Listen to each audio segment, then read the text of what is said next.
যুক্তরাষ্ট্রের নিউ ইয়র্কের বাফেলোতে অজ্ঞাত বন্দুকধারীর গুলিতে 2 বাংলাদেশি নিহত হয়েছেন। স্থানীয় সময় শনিবার দুপুর 12:30টার দিকে বাফেলোর ইস্ট ফেরি ও জেনার স্ট্রিটের 100 ব্লকে এ ঘটনা ঘটে। মার্কিন সংবাদ মাধ্যম ইয়াহু নিউজ এ খবর জানিয়েছে। নিহতদের একজনের নাম বাবুল। 35 বছর বয়সী বাবুলের বাড়ি কুমিল্লায়। বাবুল কয়েক মাস আগে পরিবার নিয়ে ভ্রমণ ভিসায় যুক্তরাষ্ট্রে বেড়াতে গিয়ে আর ফেরত আসেননি। নিহত আরেকজন আবু সালেহ মোহাম্মদ ইউসুফ।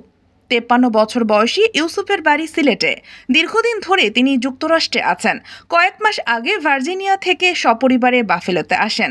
ইউসুফের সঙ্গে নির্মাণ কাজের সহযোগী হিসাবে কাজ করতেন বাবুল।